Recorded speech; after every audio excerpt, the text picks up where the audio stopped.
asalaamaaleykum sama gars yi bienvenue sur Africa Tech. Bon, j'espère que yéen a ngi si jàmm sama gars yi namoon nañ leen bu baax. Bon, laata ñuy commencer rek tey moom damay ñëw pour vous excuser parce que gis nañ ne def nañ une longue pause. Ñu bari si yéen ñu ngi ñuy xaar ak ay vidéo mais ñi ngi koy jégalu bu baax a baax. ba tax na tey nag moo tax ñu ñëw en retour pour vous montrer d'autres vidéos yoo xam ne moo ëpp importance si yéen ci yi ñu leen jot a wan. te j'espère que ne di ngeen am confiance bi te di ngeen continuer à nous suivre. Bon, dañuy commencer rek suñu première vidéo yaakaar naa ne c'est une vidéo très importante pour vous boo leen ko suivre ba mu egg. Bon, tey nag nekkul vidéo boo xam ne da ngay utiliser ay données mobile wala da ngay utiliser ay application wala qui que soit. Tey vidéo bi ñuy utiliser vidéo bi ñuy def suñu propre application moom lañ koy utiliser muy appel.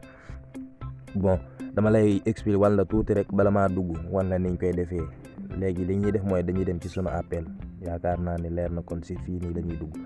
Léegi bu ñu duggee sunu appel tey vidéo bi daf lay permettre bu fekkoonte ne da nga bëgg a woote sa benn ami wala koo xam ne daf la jege lool appel urgent, c'est-à-dire nga soxla ko si nu jàppandi lool te nga bëgg doo fi nekk di composer wala doo dem si ay contact di recherche ay numéro comme ça wala nga ñëw fii di xool ay numéro non loolu lépp du si jaar nga koy def.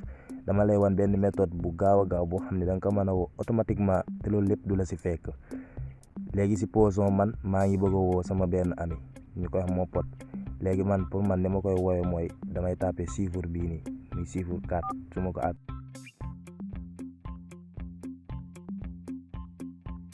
comme ça. Mais aussi su fekkoon ne dama bëgg a woo aussi na maay moom su fekkee dama ko bëgg a woo j'active le chiffre 9 dama koy at. Léegi pour ma wàll ni ñu koy defee c'est facile. Li ngay def mooy da ngay ñëw fii nii ensuite nga ñëw numéro après voilà les numéros que c'est déjà installé. Léegi yow li ngay def mooy su ko nee ma supprimer ko ensuite ma expliquer la comment ça marche. Voilà, léegi yow da ngay ñëw fii nii fi nga xam ne fi la chiffre yi nekk nga choisir ban chiffre nga soxla pour nga abréger ko sa benn numéro. Supposons yaa ngi soxla chiffre 3. Léegi da ngay ñëw fii sa contact ensuite nga recherche ban contact nga bëgg a abréger, c'est-à-dire voilà. Léegi nga choisir si ban contact nga bëgg a abréger. Supposons yaa ngi bëgg a abréger contact bi yaa ngi koy def numéro 3.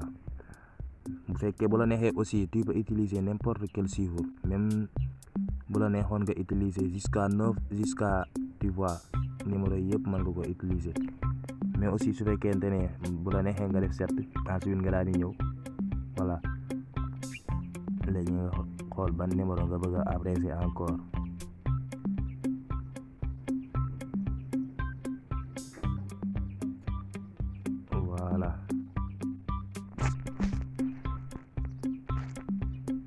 Voilà, léegi man maa ngi déjà abréger sama ñaar lii. Léegi ñu dem ñu essayer. Supposons léegi j'appuie le numéro 7 et appeler. J'appuie le numéro 3, il va appeler As. koy def du jar ngay dem ci sa contact di xool wala ngay dem ci sa appel restant wala sa appel manqué di xool ban numéro nga soxla urgent.